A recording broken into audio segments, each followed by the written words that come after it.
அடுப்பு பத்த வைப்பது இரவு நேரங்கள்ல பத்த வைக்கிறது வழக்கம் இல்ல. ஏன்னா, மலைகள்ல தங்கியிருக்கும்போது நெருப்பு எரிச்சோம்னா, அந்த நெருப்பு தணல் வந்து கீழ இருக்கிறது யாருக்காகவும் தெரிஞ்சு கொண்டு கொளுத்துறதில்ல.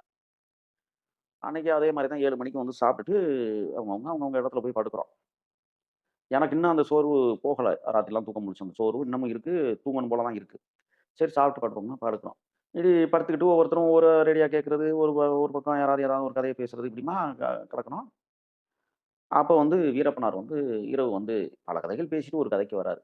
புராணங்கள தொட்டுக்கிட்டு ஒரு விஷயத்த சொல்றாரு. "ஒப்பனையாலேயே எல்லாரும் அழிஞ்சு போறாய்ங்கப்பா. பாரு அந்த நிரத நாட்டு மன்னன் நலன் செத்து போனது.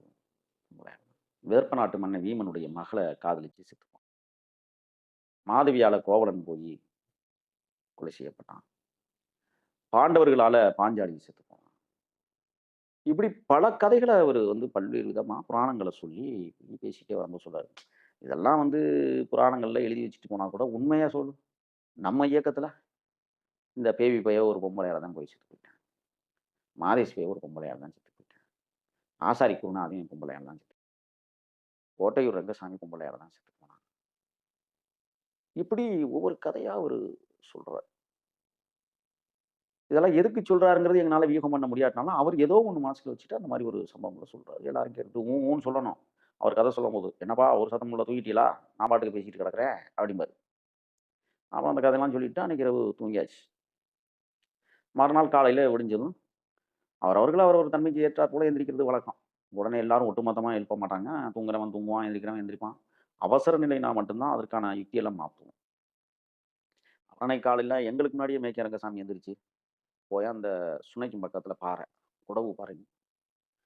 கீழ வந்து பாறை மேல போய் சூடம் கொளுத்தி, ஊதுபத்தியெல்லாம் கொளுத்தி, சாமி கும்பிடுறது வழக்கமா வச்சிருப்பான். துப்பாக்கிய வச்சு சாமியெல்லாம் கும்பிடுவோம். எல்லாருமே அந்த இடத்துல தான் போய் சாமி கும்பிடுவாங்க வீரப்பன். நம்மளுக்கு அந்த பழக்கம் இல்ல. ஆனா நம்ம அத செய்யல. அப்ப வந்து இவன் என்ன செய்ய எப்போதுமே காலை கடன முடிச்சுட்டு, கால் கையெல்லாம் வந்து கழுவிட்டு, முகங்கால்லாம் கழுவிட்டு, சுத்தமா அந்த எண்ணெய் அந்த மீத தண்ணிய தலையிலலாம் அப்படி போட்டு தெளிச்சு தடவிட்டு, போய் அப்படியே நின்னு சாமி கும்பிட்டுட்டு இருக்கும்போது, நான் என்ன செஞ்சேன், நேத்து சமையல் பாத்திரம் கழுவாம கிடந்ததெல்லாம் எடுத்துட்டு போய் கழுவுவோம். அங்கெல்லாம் வந்து எப்படின்னா, யார் இந்த வேலை தான் செய்யணும்லாம் கிடையாது. அவங்க வேலைய பார்க்கலாம். பல்வேறு வேலைகள செய்யலாம். சமையல்ங்கிறது சுழற்சி முறையில வரும். பாத்திரம் கழுவுறது சுழற்சி முறையில வரும். இருந்தாலும் நேரம் கிடைக்கும்போது யார் எந்த நான்லாம் வந்து எப்படின்னா, அண்ணன் கழுவுறப்ப நம்மளே கழுவி எடுத்துட்டு வந்துடலாமே அப்படின்னா, அத வந்து ஒரு வேலையா நம்ம கருதி அத செய்றதில்ல. எடுத்த உடனே ஆர்வம் தான். எல்லாமே ஆர்வத்தினுடைய மிகுதியில அடுத்தவங்களுக்கு தொந்தரவு குடுக்கக்கூடாதுன்னு நினைச்சு இதெல்லாம் செய்றது.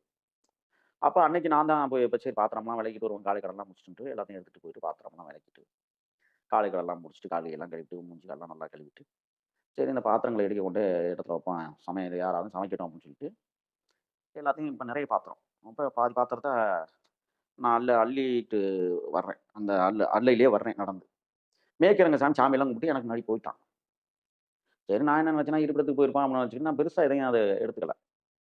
நான் பாத்திரத்த அள்ளிட்டு போம்போது முதல்ல சந்திரன் வர்றான். அந்த அள்ளையில். எங்க அரிசி பருப்பு வாங்க போனவங்க வந்துட்டாங்க. வந்தவங்க பொருளெல்லாம் அங்க வச்சுப்புட்டு, இப்ப அவரு பல்லு விளக்கிக்கிட்டே வேகமா வர்றாரு. எப்போதுமே பல்லு விளக்குறது ஏற்கனவே நம்ம பேசியிருக்கிறோம். காடுகள்ல இருக்கிற குச்சிகள ஒடிச்சு பல் விளக்க மாட்டோம். பேஸ்ட்டு தான் பயன்படுத்துறது. க்ளோஸப்பு, கோல்கேட் அந்த மாரி தான் பயன்படுத்துவாங்க. கூடுமானவரை எனக்கு தெரிஞ்சு அந்த சிவப்பு பேஸ்ட் க்ளோஸப்ன்னு இருக்குல்ல, அதுதான் நாங்க அதிகமா பயன்படுத்தியிருக்கோம். பிரஷ்ஷு வச்சு அந்த பல் துலக்கி வச்சு விளக்கிட்டு வேகமா அப்படி வந்துட்டு இருக்காரு. வந்தோனே நான் பாத்திரத்த அள்ளிட்டு வரேன். ஆ சந்திரன்ட்ட நான் சொல்றேன், "இன்னும் பாதி பாத்திரம் இருக்கு. இத கொண்டு போய் வச்சுப்புட்டு நான் வரேன்னு" சொன்னேன். "நேத்து எங்கே போனீங்க?" அப்டின்னாரு. "வேட்டைக்கு" அப்டின்னாரு. "என்ன என்ன?" அப்டின்னா. "ஒண்ணும் இல்ல, ஒண்ணும் இல்ல. நீ பாத்திரத்த கொண்டு போய் வச்சுட்டு வா."